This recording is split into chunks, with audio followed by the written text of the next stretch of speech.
वालेकुम। समा health tips तमाम देखने और सुनने वालों को खुश आमदीद। नाजरीन, आज की वीडियो जो है एहतलाम के मुतालिक है। तकरीबन हर शख्स ही जो है वो इस मर्ज़ में मुब्तला है। आज से पहले तकरीबन इंटरनेट पे किसी भी जगह पे एहतलाम के बारे में किसी बड़े हकीम या जो डॉक्टर है उसने नहीं बताया कि इसकी रोकथाम जो है वो कैसे की जाए। आज मैं आपको इस वीडियो में एहतलाम की जो है बहुत सारी किस्में हैं, किन वजूहात की बिना पर होता है, क्या उसकी अलामात हैं और क्या उसका इलाज है, इस बारे में हम गुफ्तगू करेंगे। और इंग्लिश इसलिए साथ लिख दिए कि बहुत सारे ऐसे लोग हैं जिनको उर्दू की जो है वो समझ नहीं आती। वो इंग्लिश में भी मैंने उनको लिख दिया है। नॉक्ट्रल मिशन इसको कहते हैं एहतलाम को। ठीक है, आप अपनी स्क्रीन पे दे सकते हैं। आज हम इस एहतलाम की अलामात, इसका इलाज और इससे पैदा होने वाली जो बीमारी है उसके बारे में बात करेंगे तफसील के साथ। सबसे पहले ये है कि इस मर्ज़ में जो मरीज़ है उसकी हालत जो है वो किस तरह की होती है, कौन सी जो है हालात होते हैं, कौन सी अलामात होती हैं, उसके ऊपर हम बात करेंगे। एंड पे मैं इसका आपको जो है इलाज बताऊंगा और इलाज इतना आसान है और मुफीद है, आपको बहुत फ़ायदा देगा। अगर आपको बहुत ज़्यादा इसकी शिकायत है तकरीबन 2 दिन के बाद, 1 दिन के बाद, तो उसका इलाज जो है वो बहुत ज़रूरी है। उस मर्ज़ का नाम भी आपको बताऊंगा, इस बारे में हम बात करेंगे। एहतलाम जो है वो क्या होता है, एहतलाम किन वजूहात से होता है और इसका इलाज क्या है, इसके बारे में हम बात करते हैं। इस मर्ज़ में मरीज़ जो है वो नींद की हालत में ख्वाब में होता है। जब आप अक्सर जो है लोगों से पूछते हैं तो रात को यही आपको तफसील बताते हैं कि जी हम रात को सोए थे, ख्वाब में देखा, सुबह आपके जो कपड़े हैं वो नापाक हो जाते हैं। तो रात में जो ख्वाबी होती है, यानी कि आप ख्वाब इस किस्म का देख रहे होते हैं, यानी कि गलत ख्वाब जो होते हैं वो हम बिस्तरी के मुतालिक या सेक्स के मुतालिक आप देख रहे होते हैं। तो वो ख्वाब की ये सिचुएशन होती है, उसके अंदर आपका जो मादा है वो डिस्चार्ज हो जाता है। आपको मालूम नहीं पता, जब आपके कपड़े जो हैं वो गीले हो जाते हैं या इंजाल हो जाते हैं, आप डिस्चार्ज हो जाते हैं, तब आपको जो है महसूस होता है कि यार रात को जो है मेरे साथ ये ट्रेजिडी होगी, रात को मेरा जो है इंजाल हो गया। तो याद रखने की बात यह है कि एक तंदुरुस्त नौजवान आदमी जो कि गैर शादीशुदा होकर एक माह में अगर जो गैर शादीशुदा मर्द है या जो लड़का है, अगर उसको 2 बार एहतलाम हो जाए महीने में, 1 माह में 2 बार एहतलाम हो जाए, तो ये मर्ज़ जो है वो नॉर्मल है। क्योंकि ये कुदरती एक फ़ेल है कि ख्वाब जो है वो इंसान को आते हैं और बहुत सारे अच्छे ख्वाब भी आते हैं, बहुत सारे बुरे भी आते हैं। क्योंकि रात को ये है कि आपका जो हराम मग़ज़ होता है, जिसे हम कहते हैं, जो दिमाग के पिछले हिस्से की तरफ होता है, तो ये तकरीबन जो है सोया नहीं होता, ये जागा रहता है। हराम मगज़ इसको इसीलिए कहते हैं कि इसमें जो बुरी हैबिट्स हैं वो आपकी चलती रहती हैं। उसी की बिना पे जो है एहतलाम जो है वो वक़ूअ पज़ीर हो जाता है। तो 1 माह के अंदर अगर मामूली जो है आम शख्स सेहतमंद है, तंदुरुस्त है, अगर 1 माह के अंदर 2 बार उसको एहतलाम हो जाए तो कोई बड़ी बात नहीं, ये मामूल के मुताबिक है। ठीक है, थोड़ी सी कमज़ोरी हो जाएगी, थोड़ी सी वीकनेस बाज़ औक़ात हो जाती है, लेकिन इससे कोई ख़ास फ़र्क नहीं पड़ता। ये मर्ज़ जो होता है 1 माह में 2 अंदर, ये कुदरती भी है, नेचुरल भी कह सकते हैं इसको। तो ये मर्ज़ जो है वो नॉर्मल है। इसके अलावा इसकी जो अलामात हैं उसके बारे में हम बात करते हैं कि कौन सी ऐसी अलामात हैं जिनकी वजह से जो है ये वक़ूअ पज़ीर होता है। रात के आखिरी हिस्सा में बिलअमूम नीम ख्वाबी हालत में मादा जो है वो खारिज हो जाता है। वक्त एहतलाम मरीज़ कोई ना कोई ख्वाब देख रहा होता है, यानी कि जब आपका एहतलाम यानी सिचुएशन ये होती है डिस्चार्ज होने की, तो उससे पहले आप कोई ना कोई ख्वाब जो है या कोई ना कोई बुरी चीज़ आप जो अपने जहन में देख रहे होते हैं, जो हराम मग़ज़ आपको दिखा रहा होता है ख्वाब के अंदर। मगर जो बीमारी तूल पकड़ती है, मतलब जैसा कि बीमारी जो है बहुत ज़्यादा होना शुरू हो जाती है, ख्वाबों का साथ फिर छूट जाता है, यानी फिर आप ख्वाब नहीं देखते और मरीज़ बिला किसी तहरीक और किसी ख्वाब के आए गहराई नींद में भी एहतलाम हो जाया करता है। पहली एक बात यह है कि पहले तो ये होता है कि ख्वाब जो हैं जब आते हैं तो ख्वाब के अंदर आपका जो एहतलाम है वो आपको हो जाता है, लेकिन फिर बाज़ ऐसी सिचुएशन आ जाती है कि ख्वाब आना जो है वो छूट जाते हैं और बग़ैर किसी वजह के ही आपको एहतलाम हो जाता है और आपको इस बात का याद भी नहीं होता कि मैंने किस वजह से जो मुझे एहतलाम हुआ। सिर्फ आपको इतना पता होता है कि मेरा मादा तुलीद जो है वो निकला है, बस उसकी शक्ल जो है वो एहतलाम है, लेकिन आपको उसकी वजूहात पता नहीं होती और मरीज़ बिला किसी तहरीक के जो है वो एहतलाम उसको हो जाया करता है और बेदार होने पर मरीज़ को ख्वाब की कैफियत या एहतलाम का वक़ूअ पज़ीर होना याद नहीं रहता कि किस वजह से हुआ।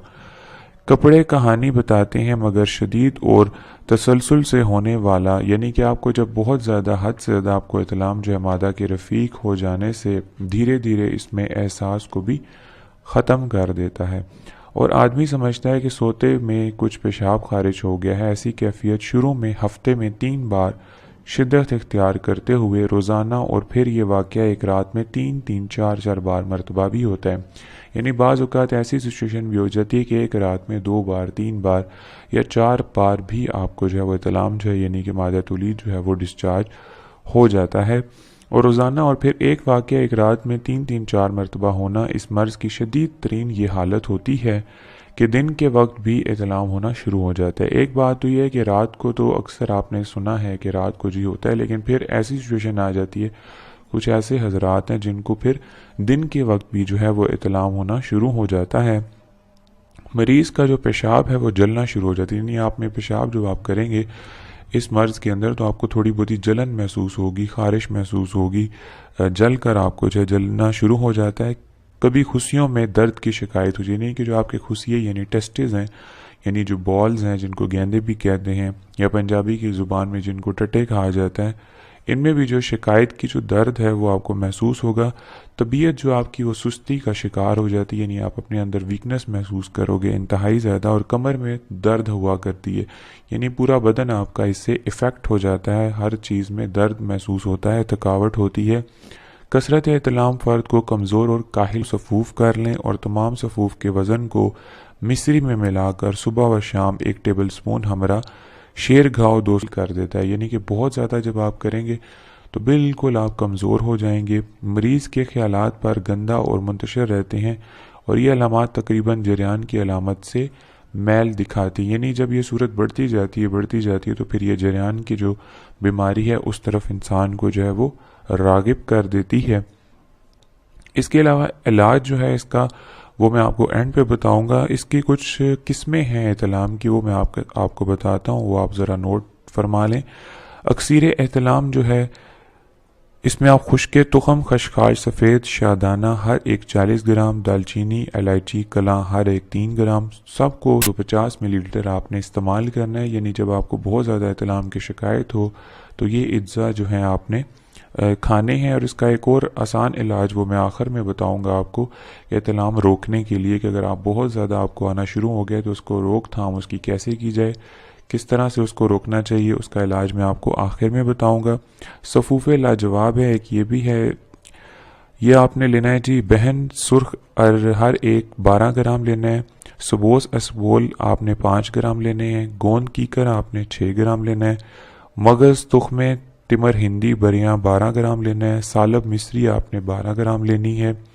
ادویہ صاف ستھری کر کے آپ نے ان تمام چیزوں کو پیس لینا ہے، اس میں مصری ہم وزن ملا کر 1 ٹیبل سپون ہمراہ شیر گاؤ 250 ملی لیٹر آپ نے جو ہے وہ 5 گرام، گل سپاری آپ نے 6 گرام، سبز ادویہ کو کوٹ کر چھان کر یعنی کہ صفوف بنا لیں، اس کو بالکل اگر آپ کے پاس گلینڈر ہے تو گلینڈر میں اس کو جو ہے پیس لیں، اور 75 گرام مصری ملا کر صبح و شام 1 ٹیبل سپون ہمراہ شیر گاؤ 250 ملی لیٹر آپ نے یہ مقدار آپ نے لینی ہے۔ یعنی کہ یہ ان کا جو علاج ہے یہ ایک دیسی علاج ہے، جڑی بوٹیوں کے ذریعے علاج ہے۔ اگر آپ کو بہت زیادہ اس کی شدت ہے، کیونکہ اس مرض میں آپ بالکل کمزور، دیمک کی جو لکڑی ہے اس کی طرح آپ کمزور ہو جائیں گے اگر آپ کو بہت زیادہ احتلام کی جو ہے وہ شکایت ہے۔ اس کے علاوہ اس کا ایک اور علاج بھی ہے، استعمال کرنی ہے، اس سے آپ کو کافی فرق پڑے گا۔ اس کے علاوہ صفوف بارو ہے، یہ آپ نے استعمال کرنا ہے، ذکاوت حس اور کثرت منی کی صورت میں درج ذیل نسخے ہیں، یہ آپ ضرور نوٹ کر لیں۔ دھنیا جو ہے وہ خشک، تخم خشخاش سفید، تخم بھنگ ہر ایک 40 گرام آپ نے لینی ہے، دالچینی، الائچی کلاں ہر ایک، اس کے بارے میں بات کرتا ہوں جو انتہائی جو ہے آسان ہے، اس میں نسخہ جو ہے وہ دیسی ضرورت کر بھی سکتے ہیں، اور اگر نہ کرنا چاہیں تو صرف اور صرف اس کا جو علاج ہے اس کے بارے میں ہم بات کرتے ہیں کہ اس کی روک تھام جو ہے وہ کیسے کرنی ہے۔ احتلام روکنے کی ایک پیٹی ہوتی ہے، یعنی جسے آپ پٹی بولتے ہیں، ٹھیک ہے، اگر آپ وہ پٹی استعمال کر لیں تو اس سے آپ کو بہت زیادہ فائدہ ہوگا۔ یعنی کہ جو احتلام کی روزانہ کی ڈیوریشن ہے، روزانہ آتا ہے یا 2 دن کے بعد آتا ہے، تو وہ آپ اس پہ کافی حد تک جو ہے وہ کنٹرول کر سکتے ہیں۔ اس کے لیے آپ نے کیا کرنا ہوگا، سکہ کے پترے 1.5 इंच कतरे के दो अदद आप कतर लें, यानी कतर के मतलब यानी कि उस पट्टी से कवर कर देना है और रात आप सोने से पहले उसको लगा दें। इंशाल्लाह जो एहतलाम है वो आपको नहीं होगा अगर आपकी बहुत ज़्यादा सिचुएशन है। अगर 1 माह के अंदर, जैसे मैंने पहले बताया कि अगर 1 माह के अंदर 2 बार हो जाता है तो वो एक नॉर्मल चीज़ है, कुदरती जो है वो बात है। 1 माह के अंदर 2 बार हो जाना कोई बड़ी बात नहीं। लेकिन कुछ ऐसे मर्द हजरात हैं जिनको बहुत ज़्यादा इसकी शिकायत होती है रोज़ाना की बिना पर, या वह काट लें, ठीक है। एक और सूती कपड़े के अंदर आपने इसकी पेटी सी बनाकर जो है पतरे भी उसमें सी लें। आपने पेटी सी उसकी बनानी है और उसके अंदर पतरे जो हैं वो सी लेने हैं। दोनों के दरमियान तकरीबन 2 इंच का फासला होना चाहिए, यानी आप अपनी स्क्रीन पे भी इसका तरीका देख रहे हैं कि 2 इंच तक इसका फासला होना चाहिए और इस पट्टी को गुर्दों पर बांध कर सो जाएं, एहतलाम नहीं होगा। यानी ये तरीका आपने इस्तेमाल करना है और इसमें यह है कि आपका जो एहतलाम है रोज़ाना की ड्यूरेशन है वो नहीं होगा। रात सोते वक्त आप रोज़ाना जो है ये बांध कर सोएं।